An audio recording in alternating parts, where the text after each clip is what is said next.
Hello, Chris here, host of the City Sticker channel. Thanks for tuning in and watching today. And today we are getting some much needed rain that we have not had. And a lot of guys are talking and texting and asking questions about what they can do. This drought-like conditions that we've had, people are failing, they're putting their plots in too early and they're full of weeds and things, and so there's been some corrective actions talked about. But today I wanted to show you, yesterday I came over and I mowed all this clover, perfectly manicured blocks of clover.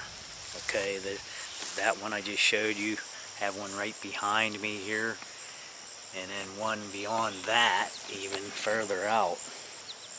So I have approximately 2 acres of mixed, blended clovers. Okay. A lot of people say shouldn't mow your clovers, but once a year, twice a year, something, you know. I mow them every time they flower up.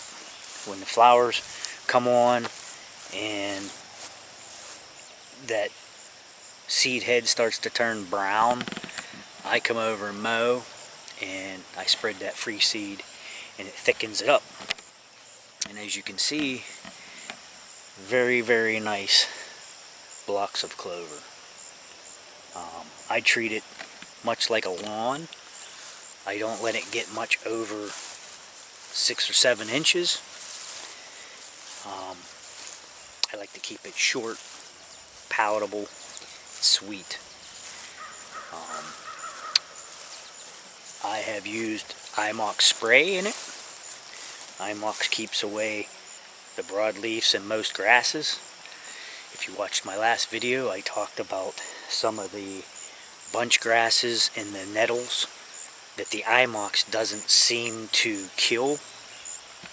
Maybe multiple applications, maybe heavier applications, I don't know, but it doesn't seem to work for me or a couple other guys that have been texting me about it also. But it's so sporadic that it's not an issue. If you keep mowing, not an issue. Now, one of the things I wanted to talk about today too was, if you've seen the last video, I talked about how I planted screening. You can see I have all these strips surrounding my plots. I don't know if you can see the strips over there surrounding and behind me here.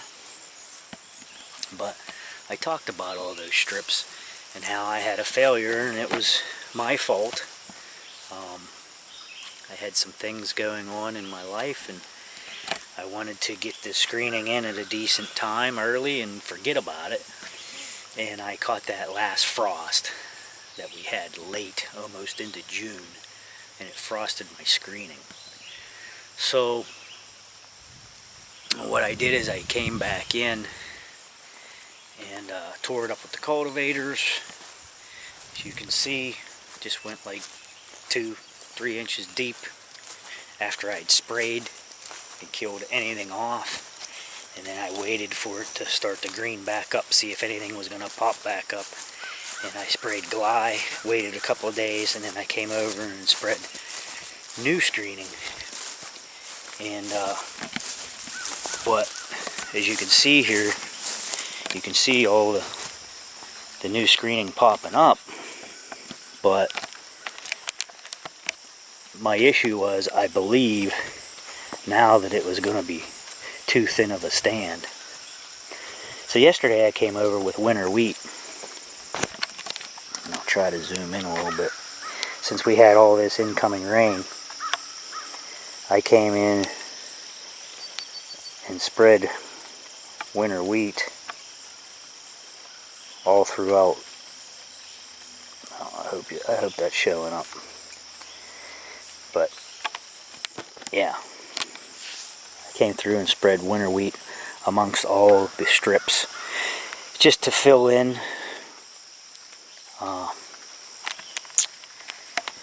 Because what's going to happen is if you don't fill that in and you don't have enough canopy over it, of course it's just going to fill in with weeds, and I don't want to do that. So I'm hoping to fill in between the screening and canopy the weeds. So another topic of interest was I had someone tell me, hey, you've got this big field. And I do. I have access to a 20-acre field here. And as you can see behind me, there's a woods line. And the property, I'll spin, the property is mostly a field. We do not own woods. So I have access to the woods behind me via neighbor permission, and I can hunt the edges. And somebody was telling me, you need to plant switchgrass in that field. Keep them deer in there. They'll bed in it. That'll make good habitat for those deer. So I'm going to take you over here and show you what I do have. Now yesterday as well I came up and I just took a brush hog and I knocked 2 acres down. And what this does is knocks down all that vegetation, and what's green below it will pop up, and that's just going to be that much more food. And they like to bed in this stuff already. It's nice and soft. I left some stuff standing up for habitat. The bunnies and things like to get in there, hide from the hawks. So it's the kind of thing I do. And I take and I leave. I don't need switchgrass. See what I've got here? It's an old hay pasture, basically. That's what it is. And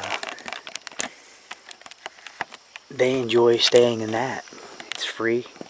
I don't have to do anything about it. And let me show you what we've got over here. We've got some deer right there on the edge of the property that just came out of this high grass, and now they're over there feeding in the stuff that I mowed down. So what I did is I mowed off all this dead brown timothy and hay and stuff, and laid it down, and all that green succulent stuff is popping up underneath. So I just figured I'd show you that. And I'm going to go to higher ground and show you some other pictures of the place. I wanted to mention as well, I left some of these higher breaks like I have here, and using that as screening as well from the road. People come and spotlight that road over there. They'll shine back here towards my plots. Excuse me, and try to see what's back here. And if I leave a couple of these strips right here, it's enough with the terrain that you can't see back here, so it works as screening as well. Okay, so I'm up on some higher ground. There's the woods line. It goes down an L shape, goes down and around. But there's the destination plots down in there, where I was just showing you the clover blocks and the all the high pasture grass that I knocked down that is going to with this rain, all that green will pop and those deer will be in there. That'll provide some high quality food fast. I want to pull around and show you, like I said, I don't need switchgrass. This grows every year, and sometimes I'll mow it right before season so that they can't hide in it and they have to use the field. There's those deer down there. There's another deer. That one just came out of the high grass right there. That one there just came out of the grass. It's going to join the other deer there eating. But yeah, that's how I use this grass to my advantage. I don't spend money on switchgrass. I know it comes back year after year, they say. This pasture grass. Look, there's a coyote running across the field. I don't know if you guys just seen that.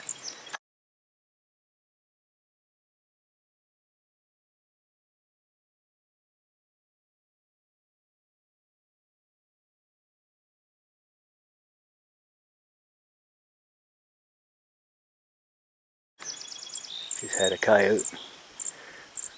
I'll have to kill that bugger. I don't know if that just showed up on film or not. I just caught that out of the corner of my eye when I turned around. I was just watching a deer down there on the edge as I was talking. Turned my head to look at the deer that I just showed you, and that coyote just ran across. That's the only bad part about having high grass too. They can capitalize on that. They can hunt a little bit. Let's go down there and see if we can get an eyeball on him again. Well, I walked down and looked. I don't see the coyote anymore. Maybe he's seen me first. But I've got a couple more habitat things here I need to do. I got a rope scrape hanging right there with a camera on it. But what I need to do is come over and clip some of these lower hanging limbs here and eliminate the chances of them using those instead of my rope, or vine scrape I should say. It's a vine scrape. I don't know if I just said that or not, but yeah, a hanging vine scrape. See it hanging there? So yeah, I need to come along this wood's edge and eliminate some of these low hanging branches here, because they end up making a bunch of scrapes under them too and not using my vine scrapes sometimes. So I'll eliminate that possibility as well. I will probably leave this low hanging oak because those leaves will hang on long and that branch will stay long and low. And what I'll do is I'll cut some of these other ones back. Maybe trim this one up and leave that one low, because I can put a stand over there and shoot that distance. So I wanted to show you this too. I leave these vines out all year, run cameras on them. In fact, I'm getting looked at right now by a camera on my backside. But yeah, I leave these out all year, and when I hang that vine was probably up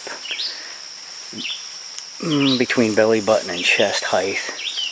But with the onset with the leaves up in here, all that weight has weighed it down. Now, it hasn't stopped them from using it, but the point I'm getting at is, remember when you hang this stuff, that eventually all this leaf canopy will come off and that branch will raise. So you have to put it at a height that it'll be attainable to reach whenever all this canopy comes off. So remember that when you're hanging these vines. And then they won't get out of reach, because in years past I had them hung late, put them up chest height, and then when everything fell off, they were out of reach and the deer were trying to stand on their hind legs and put their scent on it. So just be mindful of that. So the rain's picking up, and I don't like to have my cameras out in the rain, so I'm going to wrap this one up. So we talked about maintenance on the clover, keeping it mowed, low, succulent. We talked about these strips, had some failure, come over, sprayed, cultivated, replanted it, but now it looked too thin, so I filled in with the winter wheat. We talked about not needing switchgrass because I have all that pasture, and what a nice job that does for me. They can bed in that all summer long, fawn in it, and raise their little ones. We seen a coyote, we seen deer walking out of the grass, proving my point. So, happy Sunday to you. Hope your plots are doing well. Any comments or questions, leave them below. Thanks for watching. Don't forget to get over and see City Sticker Chris on Instagram as well. Subscribe if inclined. And we'll see you on the next one. Bye.